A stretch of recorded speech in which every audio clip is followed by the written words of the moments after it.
அதாவது சூரிய வம்ச படம் மாதிரி எல்லாருமே வந்து பேருந்து தொழில் ஒரு பெரிய பணக்காரனாகி சேவை செய்யணுங்கிற ஒரு எண்ணத்தோட தான் எல்லாரும் வராங்க. இப்போ இது லாபகரமான தொழிலாக இருக்கும்போது இந்த தீபாவளி பொங்கல் அப்போ மட்டும் ஏன் கட்டணத்தை இவ்வளோ உயர்த்துறீங்க? அதே மாதிரி இன்னைக்கு ஏசி சொகுசு ஏர் சஸ்பென்ஷன் எல்லா சொகுசும் கேட்கும் போது நீங்கள் ஃபர்ஸ்ட் கிளாஸ் ஏசி டிக்கெட்டோட எங்களை கம்பேர் பண்ணணும். நீங்கள் என்னதான் லாஜிக்கலாக பேசினாலும் மக்களுக்கு வந்து அவங்க கொடுக்குற விலை தான் மனசில் வரும். இன்னைக்கு தமிழ் எக்கனாமி நேயர்களுக்கு வணக்கம்.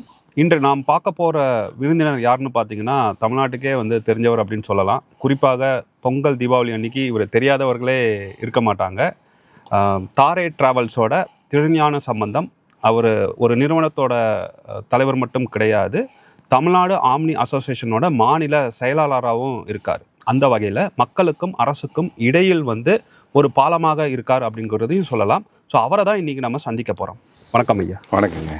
எப்படி இருக்கீங்க? சிறப்பாக இருக்கேன், நல்லா போயிட்டு இருக்கு. என்னோட முதல் கேள்வி ரொம்ப சிம்பிள் கேள்வி.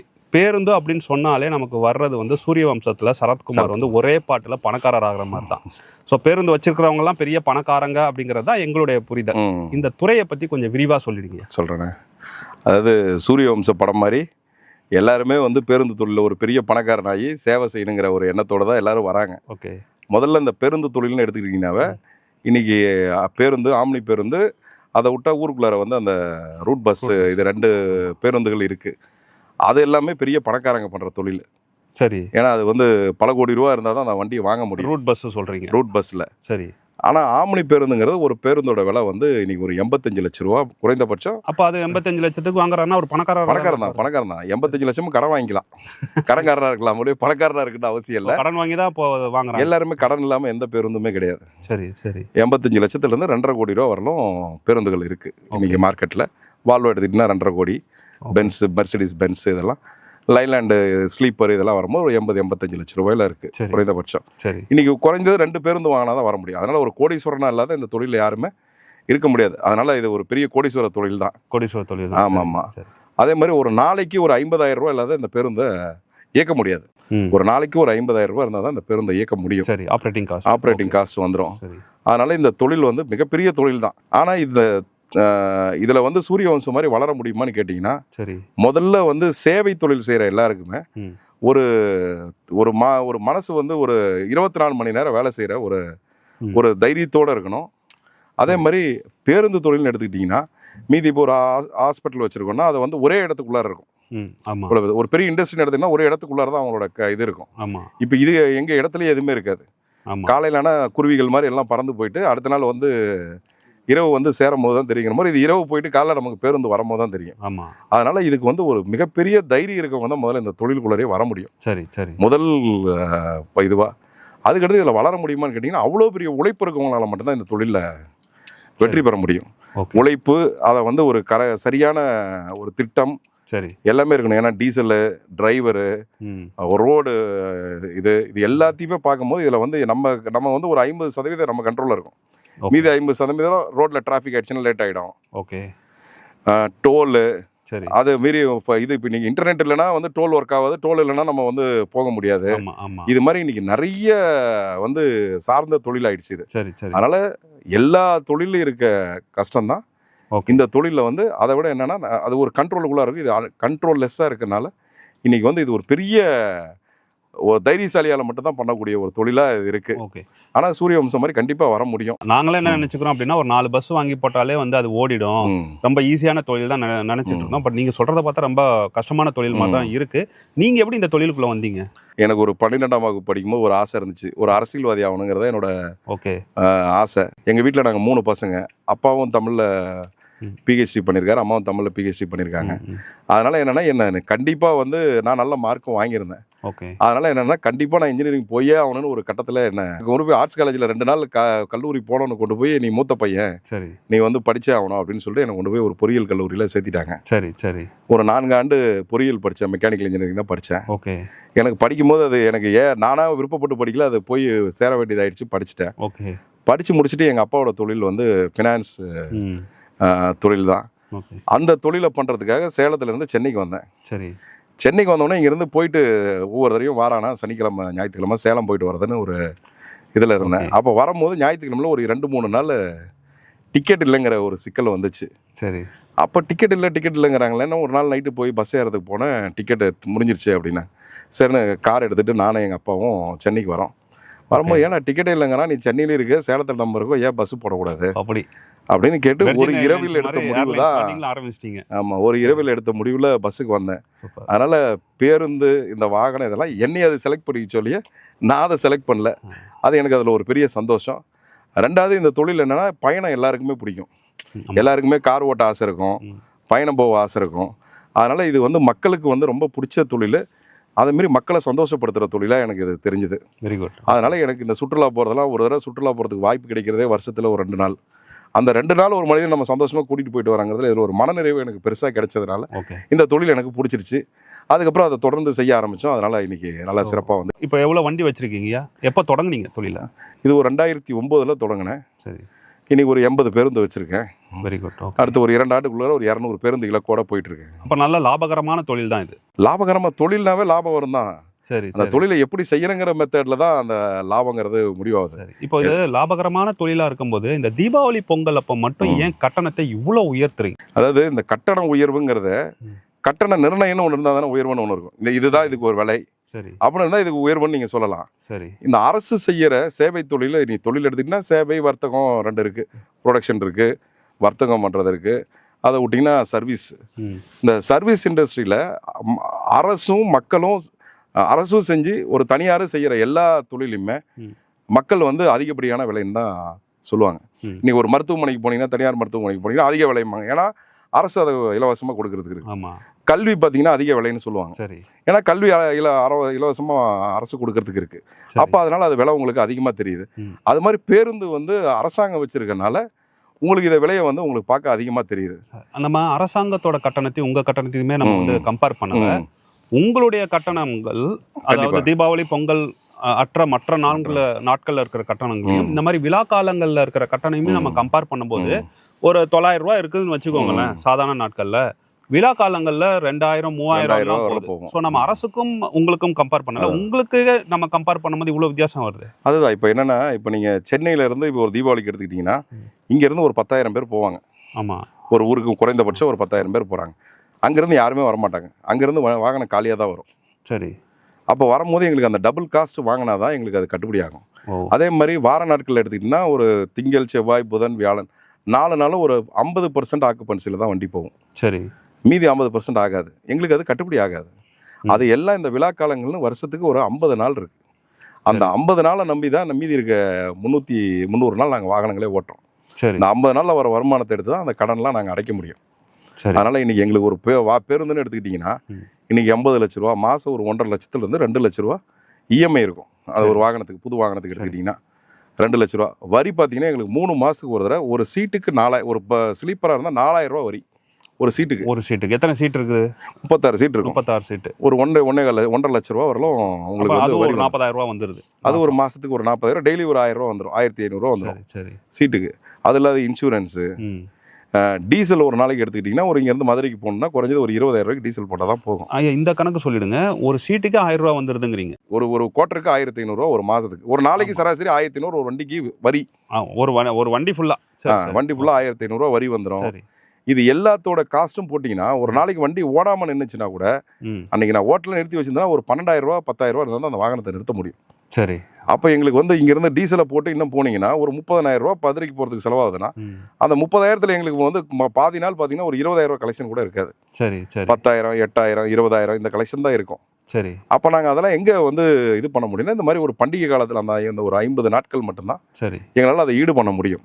சரி. அதனால தான் அரசு வந்து எங்களுக்கு விலை நிர்ணயம்னு ஒன்று பண்ணலை.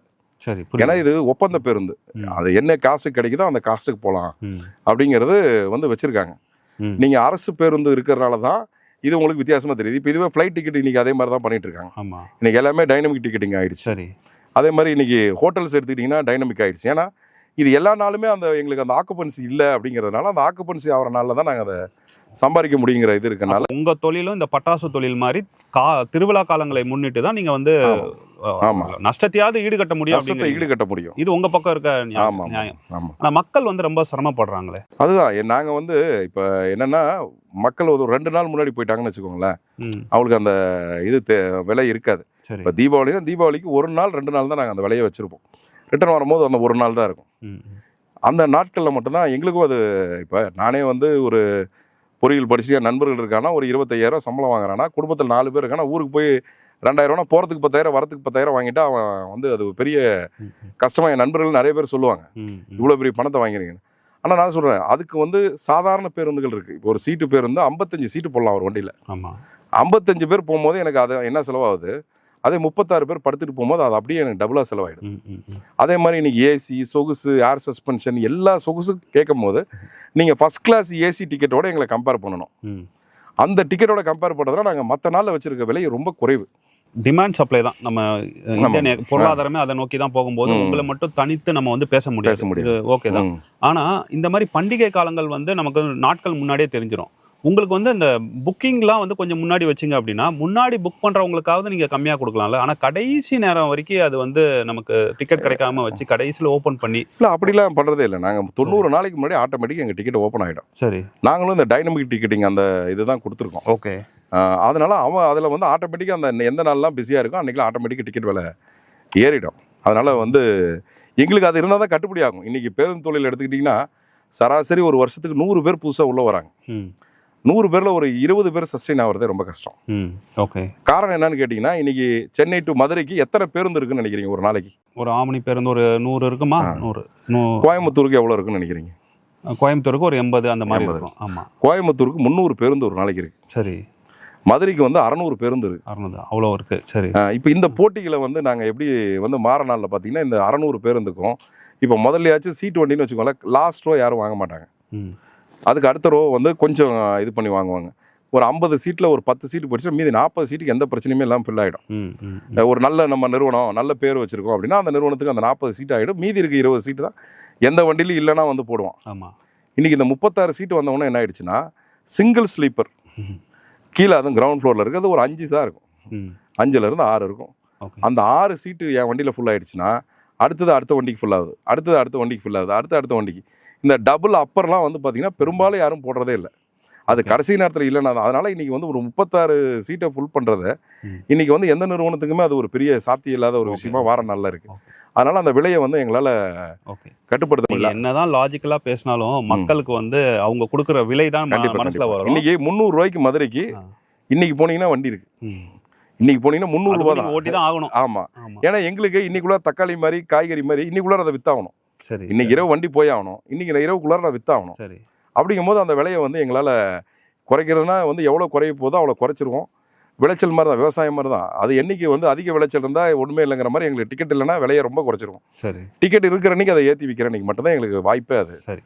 இப்போது நீங்கள் வந்து 100 பேர் வந்து அதில் 20 பேர் தான் வந்து இருக்காங்கன்னு சொல்கிறீங்க. அவங்களாம் வந்து முகம் தெரியாதவர்கள் அப்படிங்கும்போது நீங்கள் சொல்லும் போது யாரும் பெருசாக நம்ப மாட்டாங்க. நம்ம கேபிஎன் அப்படிங்கிற ஒரு நிறுவனத்தை வந்து உதாரணமாக எடுத்துக்கலாம். ஒரு 15 வருஷத்துக்கு முன்னாடிலாம் பார்த்தீங்கன்னா எங்கே பார்த்தாலும் கேபிஎன் தான் இருக்கும். சரியான நேரத்துக்கு வருவாங்க, சரியான இடத்துக்கு எடுத்துருவாங்க, வண்டி எடுத்துருவாங்க, நமக்கு நல்ல வசதி கொடுப்பாங்க. எங்கே பார்த்தாலும் கேபிஎன் இருந்தது. இப்போ அவங்களுக்கு என்ன ஆச்சு? அதாவது இப்போ நீங்கள் கேபிஎன் நிறுவனம்னா அது ஒரு 40 ஆண்டுகளுக்கு முன்னாடி ஆரம்பித்த நிறுவனம். ஒரு டெண்டுல்கர் இருக்காருன்னா அவர் எவ்வளோ நாளைக்கு விளையாட முடியும்னு ஒன்று இருக்குது. ஆமாம். ஒரு விளையாட்டு வீரருக்கு மாதிரி ஒரு வணிகருக்கு அதே மாதிரி ஒரு சிக்கல் இருக்குது. சரி. ஒரு ஒரு ஒரு வணிகர் வந்து ஒரு 20 வருஷம் 25 வருஷம் தான் அவங்க டாப்பாக இருக்குது. சரவண பவன் ஹோட்டல் இருந்துச்சு அப்படிங்கிற மாதிரி ஒரு வணிகர் ஒரு காலகட்டம் தான் இருக்க முடியும். அந்த காலகட்டத்தில் அவங்க விளையாண்டு முடிச்சிட்டாங்க. சரி. அதுக்கு அடுத்த காலகட்டம் வரும்போது தான் அவங்க போயிருக்காங்க. நம்பர் 1 இன்றைக்கி அவருக்கு வயதாகி விட்டது, அது ஒரு காரணம். அதுக்கப்புறம் இந்த டெக்னாலஜி சேஞ்சை வந்து அக்செப்ட் பண்ணுறது தான் இன்றைக்கி எல்லா தொழிலையுமே இருக்க பெரிய இது. அவங்க இருக்கும்போது என்னென்னா சென்னையில் அவங்களுக்கு ஒரு 40 அலுவலகம் இருந்துச்சு டிக்கெட் போகிறதுக்குன்னு. ஓகே. அதில் தான் அவங்களுக்கு ஒரு ஏஜென்ட்னு ஒரு 100 பேர் வந்திருப்பாங்க. அந்த ஒரு 140 பேர் என்னென்னா கேபிஎனுக்கு மட்டும்தான் டிக்கெட் போடுவாங்க. ஏன்னா அவருக்கு மட்டும்தான் சென்னையிலேருந்து ஒரு 100 பேருந்து இருந்துச்சு. அந்த 100 பேருந்துக்கு டிக்கெட் போகிறதுக்கு அவர் வண்டிக்கு டிக்கெட் போட்டு முடிச்ச பின்னாடி தான் அடுத்த வண்டிக்கு போடணும் அப்படின்னு வச்சுருக்கும் போது நிறைய பேருக்கு இந்த தொழிலில் வாய்ப்பு இல்லாமல் இருந்துச்சு. ஓகே. அதே இப்போ அதுக்கப்புறம் வந்து என்னென்னா இந்த டெக்னாலஜி வந்து ரெட் பஸ், டிக்கெட் கூஸ்னு ஒரு 4-5 ஆன்லைன் புக்கிங் வந்துச்சு. இந்த ஆன்லைன் புக்கிங் வந்தவொடனே என்ன ஆயிடுச்சுன்னா கேபிஎன்னையும் இன்னைக்கு புதுசாக வந்த எண்ணையும் ஒரே இடத்துல கொண்டு போய் நிறுத்தினாங்க. டெமோக்ராட்டிக். அப்போ வரும்போது என்ன ஆயிடுச்சுன்னா ஆன்லைனில் ஒரு கஸ்டமர் தான் செலக்ட் பண்ண போகிறான். இந்த ஏஜென்ட்ஸோட வேலைகள் எல்லாமே எதுவுமே இல்லாமல் போயிடுச்சு. ஓகே. அப்போ வந்து என்னென்னா அவங்களுக்கு இருந்த அந்த மார்க்கெட்டு வந்து உடஞ்சி போச்சு. ஓகே. அதனால அந்த பெரிய ஆப்ரேட்டர்னு அப்போ இருந்த கேபிஎனுக்கு அப்புறம் எஸ்ஆர்எம் பெருசாக இருந்தாங்க. இன்னும் நிறைய நிறுவனங்கள் பெரிய நிறுவனங்கள் பர்வீன் இருந்தாங்க, எஸ்ஆர்எஸ் இருந்தார் பெங்களூரில், அவர் தான் 1000 பேருந்து வச்சுருந்த ஒரே முதலாளி. இவங்க எல்லாருமே வந்து போனதுக்கு காரணம் என்னன்னா அந்த டெக்னாலஜி சேஞ்ச் ஆகும்போது அவங்களோட சர்வீஸ் வந்து எல்லாரையும் மோனோபோலே உடஞ்சி போச்சு. அதனால தான் இன்னைக்கு இண்டஸ்ட்ரியில் நான்லாம் இருக்கேன். இப்போ அந்த டெக்னாலஜி சேஞ்சால தான் நான்லாம் உள்ளே வந்தேன். அந்த 2009, 10, 11 காலகட்டத்தில் தான் இந்த சேஞ்சஸ் வந்துச்சு. இன்னைக்கு அதுக்கு அடுத்து என்னன்னா இப்போ அடுத்தது வந்து எலக்ட்ரிக் பஸ் ஆகிட்டு இருக்கு. இன்னைக்கு இருக்க சேஞ்ச் அதே கேபிஎன், அப்போ போன கேபிஎன் இன்னைக்கு வந்து எலக்ட்ரிக் பஸ் 10 பஸ்ஸில் இருந்தால் அவங்க பேர ஆரம்பிச்சிருக்காரு. அதனால் அந்த நிறுவனம் வந்து திருப்பி அதை தலைக்கிறதுக்கும் அந்த எங்கே விட்டாங்களோ அதே இடத்துல அவங்க டெக்னாலஜியில் வந்து ஆன்லைன் டெக்னாலஜிலேருந்து இப்போ வெஹிக்கிள் டெக்னாலஜியில் வந்து இப்போ வந்து ஈவியில் வந்து உள்ளே போகிறாங்க. இப்போ அதனால் இனிமேல் அவங்க வரதுக்கு ஒரு பெரிய வாய்ப்பு. நான் கேபிஎன் பற்றி கேட்டதுக்கு காரணமே வந்து அவ்வளோ பெரிய நிறுவனமே வந்து இந்த துறையில் வந்து தடுமாறி இருக்குது அப்படிங்கிறத மக்கள் கிட்ட போய் கொண்டு சேர்க்கறதுக்காக தான் உங்கள் சார்பாக நான் பேசணும் அப்படிங்கிறதுக்காக தான். ஆனால் கேபிஎனோட வீழ்ச்சி அப்படிங்கிறது உங்களுக்கெல்லாம் வாய்ப்பு கொடுத்துருக்கு. பொதுவாக நடக்கிற விஷயம், இண்டஸ்ட்ரியில் நடக்கிற விஷயம் தான் அப்படிங்கிற அளவில் நான் இதை அது ஒரு நாள் வாய்ப்புன்னு சொல்ல முடியாது. பொதுவாக அந்த காலகட்டத்தில் இருந்த ஒரு 10 முதலாளிகளுள்ள இருந்த தொழிலை வந்து இன்னைக்கு ஒரு 1000 முதலாளிகளுக்கு பிரித்து கொடுத்துட்டாங்க. அது டெக்னாலஜி சேஞ்ச் தான் அதை பண்ணுச்சு. இன்னைக்கு அதே தொழில் இன்னைக்கு வேற மாதிரி போய் இன்னைக்கு ஃப்ளிக்ஸ், இன்டர்சிட்டின்னு சொல்லி 2 இப்போ ஃப்ளிக்ஸ் வந்து ஜெர்மன் பிராண்ட் உள்ளே வந்திருக்கான். இப்போ அவன் வந்து என்ன பண்ணுறான்னா இன்னைக்கு வந்து எங்களை எல்லாத்தையும் நானும் ஃப்ளிக்ஸில் வண்டி கொடுத்துருக்கேன், அது போயிட்டு தான் இருக்குது. இப்போ ஃப்ளிக்ஸ் என்னன்னா இந்த பிவிஆர், ஐநாக்ஸ் தேட்டர் மாதிரி நாளைக்கு என்ன பண்ணுவான்னா இவங்க தான் இருப்பாங்க. எல்லா தேட்டரும் தேட்டர் வச்சிருக்கலாம். பட் இன்றைக்கி சினிமாவுக்கு போகிறதுனா ஒரு பிவிஆர், ஐநாக்ஸ் அது ஒரு பிராண்டு அந்த தேட்டருக்குள்ளே போகிற மாதிரி இன்றைக்கி எங்கள் தொழிலையும் வந்து இப்போ அடுத்தது ஃப்ளிக்ஸ், இன்டர்சிட்டி, ஜிங்குன்னு இன்றைக்கி பிராண்ட்ஸ் எல்லாம் வர ஆரம்பிக்கிறாங்க. இப்போ அது ஃபாரின் இன்வெஸ்ட்மெண்ட்டோட வராங்க. இப்போ நீங்கள் சொல்கிறீங்களா டிக்கெட்டு 1000 ரூபாய்க்கு 2000 ரூபாய்க்கு போகிறோம். ஃப்ளிக்ஸ் வந்து ஹைதராபாத்துக்கு 1 ரூபாய்க்கு டிக்கெட் கொடுக்குறான். 1 ரூபாய்க்கு ஒரு டிக்கெட் கொடுப்பான். நீங்கள் 1 ரூபாய்க்கு ஒரு டிக்கெட் இருக்குன்னா என்ன பண்ணுவீங்க? முதல்ல அவனை போய் சர்ச் பண்ணுவீங்க. இதெல்லாம் இப்போ அவங்க வந்து பண்ணுறாங்க. இன்னும் வந்து மார்க்கெட்டை அவங்க பிடிச்சிட்டாங்கன்னா டிக்கெட் இன்னும் 5000 ரூபாய் ஆகிடும். இன்றைக்கி பாப்புக்கான விற்று தேட்டர்கள் சம்பாதிக்கிற மாதிரி அவன் வந்து வேற ஒன்று பண்ணி சம்பாதிக்க ஆரம்பிச்சிருவான். இதை நீங்கள் வந்து தடுக்கிறதுக்கு எதுவும் பண்ணலையா? ஏன்னா ஒரு அயல்நாட்டு முதலீடு வருது அப்படின்னா அது உங்களுடைய வாழ்வாதாரத்தை முதல்ல பாதிக்குது, அடுத்தது கண்டிப்பாக வந்து நம்மளுடைய மக்களையும் பாதிக்க போகுது. கண்டிப்பா. இப்போ நீங்க இதை சார்ந்த எந்த ஒரு விஷயங்களும் முன்னெடுக்கல. அதை எப்படி இன்னைக்கு உலகமயமாக்கலுங்கிற ஒரு இதுக்குள்ளார போயாச்சு. சரி. இப்போ நம்ம வந்து அது மாதிரி இன்னைக்கு வந்து நம்ம நிறுவனங்கள்லாம் சேர்ந்து இந்த சிறு முதலாளிகள்லாம் சேர்ந்து ஒரு கோஆபரேட்டிவாக ஒரு நிறுவனத்தை ஆரம்பிச்சு அந்த மாதிரி பண்ணுறது தான் அதுக்கு சரியான முடிவொழிய இன்னைக்கு அவங்கள எதுக்குறதுங்கிறது ஒரு தவறான. அவங்கள எதுக்கு குறைந்தபட்சம் நம்ம அரசு கிட்ட ஒரு கோரிக்கையாவது நீங்க வைக்கலாம்ல. இந்த மாதிரி முதல்ல அரசுக்கு அது ரொம்ப பெரிய அவங்க வசதியா இருக்காங்க. ஒரு 1000 பேர் வந்து ஒரே ஆள் போட்டு வரும்போது அவங்களுக்கு கிடைக்க வேண்டிய எல்லா இதுவும் கிடைச்சிட போகுது. சலுகைகளை வந்து பொருளாதார அரசு சொல்றதை ஈஸியா கேட்பாங்க. கோயம்பேடு விட்டு நீங்க கீழம்பாக்கம் போகணும்னாலே நீங்க வந்து மாட்டேன்னு சொல்லுவீங்க. அந்த மாதிரியான விஷயம் இல்ல. கோயம்பேடுல இருந்து கீழம்பாக்கம் இல்ல, நாங்க எங்கனாலும் போய் எங்களுக்கு என்ன மக்கள் எங்க வராங்களோ, சக்கரை எங்க இருக்கு அங்க எறும்பு போற மாதிரி மக்கள் எங்க வந்து பேருந்து ஏற தயாரா இருக்காங்களோ அங்க போய் அந்த சர்வீஸ் கொடுக்கறதுக்கு தான் நாங்க இருக்கோம். அது கேளம்பாக்கம் இல்லை, எங்களை தள்ளி இன்னும் செங்கல்பட்டு போட்டாலும் நாங்க போறதுக்கு தயாரா இருக்கோம். ஆனா மக்கள் சிட்டிக்குள்ளார வந்து போறாங்க போது எங்களால எப்படி அவ்வளவு தூரம் போய் அவ்வளவு தூரம் வரதுக்கே வந்து இப்போ ஒரு 250 கிலோமீட்டர் 300 கிலோமீட்டர்ல இருக்க ஊருக்கு போறவன் ஒரு 50 கிலோமீட்டர் வெளியே வந்து இன்னொரு பஸ் மாறணுங்கிறது ஒரு பெரிய சிரமமான வேலை. அதுல அது ஒரு பழக்கம் இல்லாத வேலை. அதை வந்து இன்னும் பழகணும். அதே மாதிரி கிளம்பாக்க பேருந்து நிலையத்தை எடுத்துக்கிட்டீங்கன்னா சுத்தி ஒரு பெட்ரோல் பங்க் கூட கிடையாது. சரி. நாங்க எங்க போய் டீசல் அடிக்கிறது? எங்க வண்டி ஒரு நாளைக்கு 1000 கிலோமீட்டர் ஓடுது. ஒரு 2000 கிலோமீட்டர் ஒரு தடவை வண்டியை சர்வீஸ் பண்ணி ஆகணும். இன்னைக்கு அதே மாதிரி அங்கே ரியல் எஸ்டேட் வேலை எங்கேயோ போயிடுச்சு. இன்னைக்கு போய் நாங்கள் ஒரு ஷெட்டு வச்சு ரியல் எஸ்டேட் பண்ணி அந்த இடத்துல வந்து இவ்வளோ வேலை செய்யறதுக்கான இட வசதி அங்கே கிடையாது. அது ஏற்கனவே ஒரு ஊருக்கு நடுவில் கொண்டு போய் பேருந்து நிலையத்தை வச்சுட்டாங்க. சரி. அதனால வந்து எங்கள் ஆவணி பேருந்தாங்கிறது இயக்கிறதுல எங்களுக்கு பெரும் சிரமம் இருக்குது. ஆனாலும் அரசு சொன்னதுக்காக நாங்கள் போயிட்டு தான் இருக்கோம். இன்றைக்கி அங்கே ஒரு 25% டிக்கெட் அங்கே தான் ஆகுது. 25% நாங்கள் போய் பிக்கப் பண்ணிட்டு தான் இருக்கோம். ஆனால் அந்த மாதிரி ஒரு ஃபெசிலிட்டி வருதுங்கிறது வந்து அரசு உங்ககிட்ட சொல்லலையா? உங்களை ப்ரிப்பேர்டாக இருக்க சொல்லலையா? இல்லை, அரசு வந்து அதை வந்து ஆரம்பிக்கும் போது வந்து அரசு பேருந்துக்கு மட்டும்தான் ஆரம்பித்தாங்க. ஓகே. அதுக்கப்புறம் ஒரு கட்டத்தில் வந்து அதை ஆம்னி பேருந்துகளும் அங்கே உள்ளே வரணும் அப்படின்னா அவங்க இன்டர்னல் இது வந்து அவங்க எம்டிசி அதுக்கு அப்ஜெக்ஷன் தெரிவித்தாங்க. ஓகே. வந்து ஆம்னி அங்கே வரணும் அப்படி, அல்லது எங்களுக்கு கோயம்பேடு இல்லைனா எங்களுக்கு இங்கேருந்து ஆகிற டிக்கெட் எல்லாமே அவங்களுக்கு ஆகிடும் அப்படிங்கிற மாதிரி அரசு சார்ந்த அந்த அரசு நிறுவனங்களில் வச்ச கோரிக்கைகள் எல்லாத்தையும் வச்சு அந்த பஸ் ஸ்டாண்ட் எடுத்தவங்க வந்து அங்கே ஒரு பெரிய வருமானம் வராது, வெறும் அரசு பேருந்து மட்டும் வந்துச்சுன்னா அப்படின்னு வச்ச கோரிக்கைகள் அதெல்லாம் வச்சு அரசு பண்ணியிருக்காங்க. இப்போ எங்களை இங்கேருந்து இயக்கலான்னு சொல்லிட்டாங்க. அதேமாதிரி மாதவரத்துலேருந்து இயக்கிக்குவாங்கன்னு இப்போ சொல்லியிருக்காங்க. ஓகே. அதனால் இப்போ அரசும் கொஞ்சம் கணிஞ்சு சரி ஆகிட்டாங்க. இப்போ இந்த பிஸ்னஸில் ஒருத்தர் வந்து இறங்கணும் அப்படின்னா அவருக்கு நீங்கள் சொல்லுகின்ற அறிவுரை என்னவா இருக்கும்? இல்லை, எந்த பேருந்து எந்த தொழிலாக இருந்தாலும் இந்த தீபாவளி அன்னைக்கு ஒரு 3000 ரூபாய்க்கு டிக்கெட் வாங்கினோன்னு பார்த்துட்டு 3000 ரூபா டெய்லி ஒரு வண்டி போச்சுன்னா 36 டிக்கெட் 1 லட்ச ரூபாய்க்கு மேலே வருமானம், ஒரு 25000 ரூபா செலவாக போகுது, 1 லட்ச ரூபா வரப்போகுது அப்படின்னு நினச்சிட்டு வந்தாங்கன்னா இல்லை, எந்த தொழிலாக இருந்தாலும் ஸ்டடி பண்ணுங்க. சரி. ஒரு 6 மாத காலம் ஏதோ ஒரு நிறுவனத்தில் வந்து பணியாற்றியோ இல்லை ஏதோ ஒரு டேட்டாவே இல்லாமல் வந்து இவங்க பாட்டுக்கு ஒரு ஊருக்கு வண்டி போடணும் அப்படின்னு. அதான் சொல்கிறல, மதுரைக்கு 500 வண்டி போகுது 600 வண்டி போகுதுங்கிறது யாருக்கும் தெரியாது. மதுரைக்கு வண்டி போச்சுன்னா போகிற வண்டி பல ரோட்டில் பார்த்த உடனே வந்து இதை பார்த்துட்டு நம்ம ஆரம்பிக்கணும். இன்றைக்கி நிறைய யங்ஸ்டர்ஸு அப்பா அம்மா சம்பாதிச்சு வச்ச காசு இருந்துச்சுன்னா நிறைய யங்ஸ்டர்ஸ் 2 வால்வோ வாங்கிட்டு வராங்க உள்ள. 2.5 கோடி ரூபா வண்டி போட்டு 5 கோடி ரூபாய் போட்டு வந்தாங்கன்னா 6 மாசத்துல அவங்களால நிற்கவே முடியாது. இந்த தொழிலில் ஓடிடுவாங்க. சரி. அதை வந்து ஸ்டடி பண்ணணும். இந்த தொழிலை கற்றுக்கிட்டு உள்ளே வந்தோமா நம்ம எல்லா தொழிலையும் இருக்க சிரமம் எல்லா உலகத்தில் இன்னைக்கு எந்த தொழிலையுமே வந்து போட்டி இல்லாமலோ இது இல்லாமலோ இல்லை. இதெல்லாம் தெரிஞ்சுக்காம வரும்போது அவங்க பெரிய எந்த மாதிரியான சிக்கல்லாம் இருக்கும்? டிரைவர் கிடைக்கிறது இன்னைக்கு ரொம்ப கஷ்டம். இன்னைக்கு டிரைவர்ஸ் குறைஞ்சிக்கிட்டே போறாங்க. டிரைவர்ஸ்னா ஸ்கில்டு டிரைவர்ஸ் குறையிறாங்க. எல்லாம் இளைஞர்களா வராங்க. அவங்க வந்து இன்னைக்கு வண்டி ஓட்டிட்டு ரீல்ஸ் பாக்குறாங்க. வண்டியை வந்து தண்ணி அடிச்சுட்டு ஓட்டுற பிரச்சனை எங்களுக்கு ரொம்ப பெருசா இருக்கு. எப்படி தடுக்கிறீங்க? கேட்கறதுக்கே பயங்கரமா இருக்கு. அதுதான் இப்ப நாங்க என்னன்னா, ஒரு 5 வருஷம் தான் அவன் நண்பரோ யாரோ ஒருத்தர் விபத்துல வந்து இதனாலதான் இது ஆச்சுன்னு தெரியும் போது அந்த ஒரு பழக்க வழக்கங்கள்லாம் விட்டுருவாங்க. இந்த குறைந்த வயசுல வரும்போது அது வந்து எங்களால தவிர்க்க. இன்னைக்கு வந்து டிரைவர்ஸ் இல்லை. அதனால இன்னைக்கு யங்ஸ்டர்ஸ் தான் வச்சு நாங்களும் ஓட்ட வேண்டியதா இருக்கு. அப்படி வரும்போது இது இன்னைக்கு வந்து குடி வந்து ஒரு பெரிய நோய் ஆயிடுச்சு. அதை வந்து எங்களால் கண்ட்ரோலே பண்ண முடியல. அதை நாங்கள் முடிஞ்ச வரல என்னென்னமோ பண்ணி தடுத்துட்டு தான் எடுக்கும் போது நாங்கள் செக் பண்ணி தான் அனுப்புறோம். சரி. வழியில போகும்போது கடைசியா சாப்பிட்டாங்கன்னா நம்ம ஒன்றும் பண்ண முடியல. அது இன்னைக்கு வந்து ஒரு பெரிய எல்லா உங்களுடைய நிறுவன பிரச்சனை கிடையாது. இது அசோசியேஷன் மூலமாவும் நீங்க ஏதாவது ஒரு நடவடிக்கை எடுக்க? அதான் நாங்கள் எல்லா நடவடிக்கையும் எடுத்துட்டு தான் இருக்கோம். போலீஸை போட்டு வழியில செக் பண்றோம். சரி. நாங்க இங்க இருந்து செட்ல இருந்து எடுக்கும்போது செக் பண்றோம். சரி. இது எல்லாம் பண்றோம் தான். ஆனா 100% இன்னைக்கு நடக்காது. ஆவணி பேருந்துல ஒரு 5% வந்து யாராவது ஒருத்தர் புதுசா இன்னைக்கு டிரைவரே இருக்காது. இருக்க டிரைவருக்கு திடீர்னு உடம்பு சரியில்லாம போயிடும். சரி. அன்னைக்கு ஏதோ ஒரு டிரைவரை கூப்பிடுறோம் அப்படின்னா அவங்க வந்து பண்ணிட்டு போயிட்டாங்கன்னா தெரியாது. அது மாதிரி எங்களுக்கு நிறைய அதில் சேலஞ்சஸ் இருக்குது. இப்போ ஹைதராபாத் வண்டி போகுது. ஹைதராபாத் போன டிரைவருக்கு உடம்பு சரியில்லை அப்படின்னா அங்கேருந்து ஒரு டிரைவரை ஏற்றும் போது அவன் லைசன்ஸ் தான் இங்கே வெரிஃபை பண்ணுவோம். லைசன்ஸ் இருக்கா எல்லாம் கரெக்டாக இருக்கான்னு. அவர் அங்கே என்ன பிரச்சனை வந்து அவரோட பேக்ரவுண்டை வெரிஃபை ஒரு நைட்டுக்குள்ளே நம்ம பண்ண முடியாது. நைட்டுக்குள்ளே வண்டி எடுத்தோம். அந்த மாதிரி சில நேரத்தில் வந்து நமக்கு இந்த மாதிரி 1-2 டிரைவர்ஸ் வண்டியில் ஏறிடுறாங்க. அப்புறம் அது தெரிஞ்சதுன்னா கூட இருக்க டிரைவர் சொன்னார்னா அவர் வண்டி ஓட்டாத ஓரமாக உட்கார வைங்க. நாங்கள் ஓட்டி எல்லா வண்டிக்கு 2 டிரைவர் இருக்காங்க. அதனால் அதை ஓரளவுக்கு கண்ட்ரோல் பண்ணுறோம். இருந்தாலும் அதை முழுசா இன்னும் சரி பண்றதுக்கான ஒரு ப்ராப்ளம் ஸ்டேட்மெண்ட்டா நம்ம எடுத்துக்கலாம். ஸ்டார்ட் அப் யாராவது நீங்க ஆரம்பிக்கணும்னு நினைச்சீங்கன்னா இந்த பிரச்சனைக்கு ஒரு தீர்வு நீங்க வந்து கண்டுபிடிச்சு சொல்லலாம். அது ஒரு தொழில் வாய்ப்பாகவும் இல்லை. இப்போ வந்து சிஸ்டம் வந்திருக்கு. இப்போ நிறைய சிஸ்டம்ஸ் வருது. இன்னும் அடுத்த ஒரு 5 வருஷத்துல குடிச்சிட்டு யார் வண்டி ஓட்டினாலும் வண்டி ஓடாது. ஆமா, வந்துருச்சு. இப்போ வந்துருச்சு. பெரிய லக்ஸரி கார்ஸ்ல இப்போ பஸ்லயும் வந்துருச்சு. இப்போ நாங்கள் அதை கொஞ்சம் இம்ப்ளிமெண்ட் பண்ணிட்டு சொல்யூஷன் இருக்கு. அதை முழுசா பண்ண முடியாது. அதுக்கு மாஸ்க் போட்டுட்டு ஓட்டுறான்னு வச்சுக்கோங்களேன். நீங்க வந்து அதை கேமரா வைக்க மனிதர்கள் திருத்தாம நீ திருத்தவே முடியாது. அதை கொஞ்சமா இன்னும் போக நம்ம வந்து நாகரிகம் அடைகிறதுங்கிறது அதானே. இப்போ ஒரு 36 பேர்த்தோட உயிரை நம்ம கையில கொடுத்துருக்காங்க. அதை நம்ம கொண்டு போறோம் அப்படிங்கிற ஒரு இதுவோட இருக்கணும். நான் சொல்லுவேன், நான் வந்து ப்ரொடியூசர், நீ தான் ஹீரோ.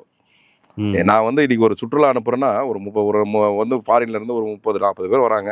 அவங்கள ஒரு சுற்றுலா கூட்டிட்டு போற ஒரு டிரைவர் தான் வந்து ஹீரோ. நம்ம இங்கே உட்காந்துட்டு வாகனத்தை வாங்கி கொடுக்குறோம், அனுப்புகிறோம். அந்த வண்டியில் இப்போ ஸ்க்ளச்சு வந்து தேஞ்சா அவனுக்கு தான் தெரியும். அப்போ என்ன ஸ்க்ளச்சு போகுதுன்னா எங்கேயாவது வழி நிறுத்தி அவன் சரி பண்ணிக்கணும்.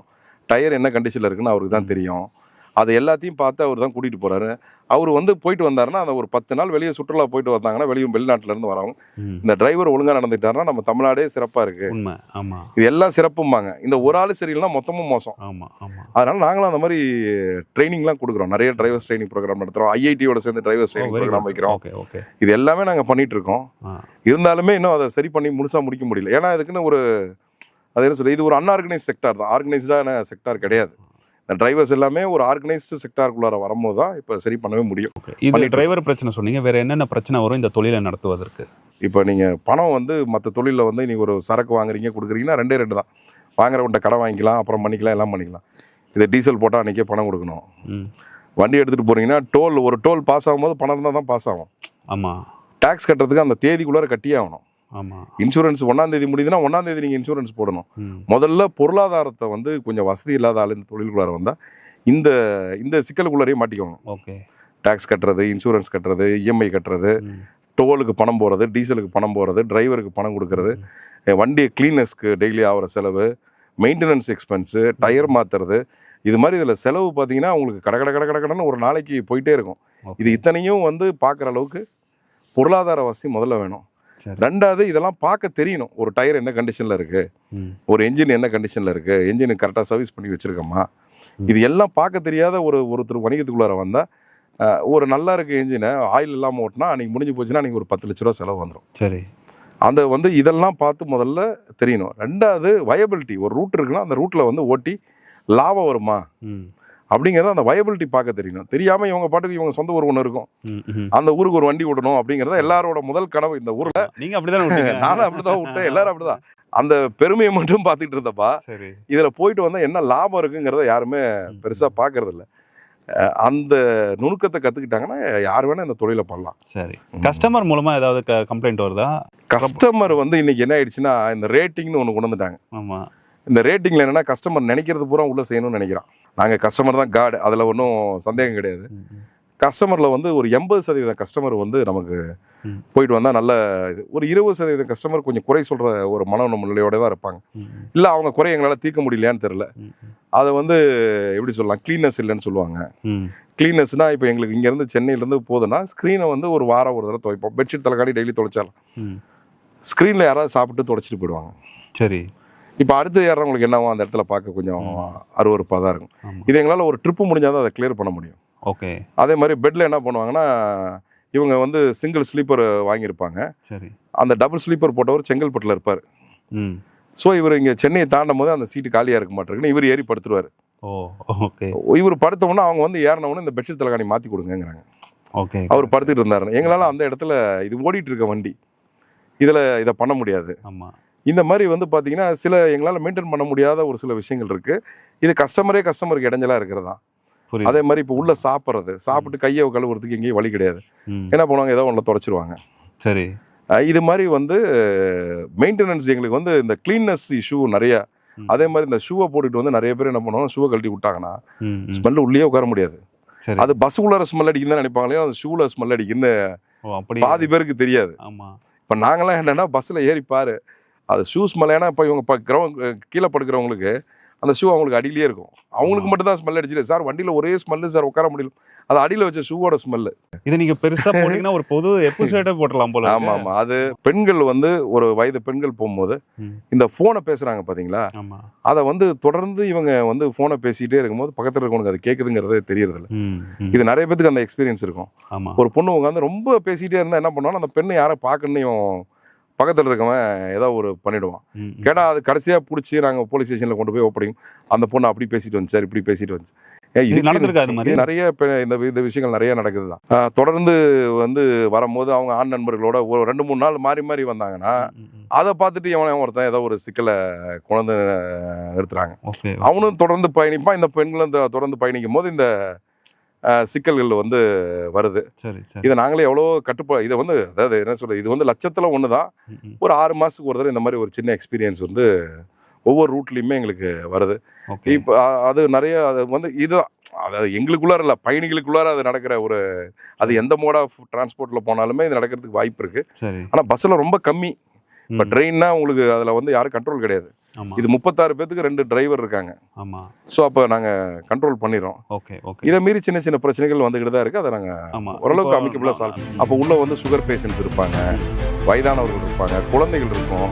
அதனால் சாப்பிடக்கூடாதுன்னு சொல்கிறதுங்கிறது ஒரு, இதில் அசைவம் சாப்பிட்றது சைவம் சாப்பிட்றவங்க வந்து அசைவ உணவு இருக்கே அப்படின்னு சொல்லி வருத்தப்படுறாங்க. அந்த மோட்டல்னு சொல்கிறீங்க, ஆனால் உள்ளே போய் உட்கார முடியல. அந்த அது ஏன் அப்படி இருக்குது? வேறு நல்ல ஹோட்டலில் ஒரு டைப் மாதிரி வச்சு எண்ணல் அப்படின்னு போட்டு நாகாலாந்து பண்ணியிருக்கு. அது என்ன லாபம் கிடைக்கும்? இப்போ அந்த நியாயங்கிறது அந்த எந்த இடத்துல இருந்து பார்க்குறோமோ அங்கேருந்து பார்க்கும்போது அந்த நியாயம் என்னன்னு தெரியும். 10,000 டிரைவர் இருக்காங்க, ஒரு 15,000 மெக்கானிக்கு, எலக்ட்ரிஷியனு, இது சார்ந்து இந்த தொழில் சார்ந்து அதுக்கான பேருந்து நிலையம், இதெல்லாம் பார்த்தீங்கன்னா ஒரு 1 லட்சத்துலேருந்து 1.5 லட்சம் பேர் இந்த தொழிலை நம்பி டெய்லி ஒரு டிக்கெட்டு 2 டிக்கெட்டில் போனீங்கன்னா 50,000 போயிடுச்சு. நைட்டு புகையாக போயிடும்.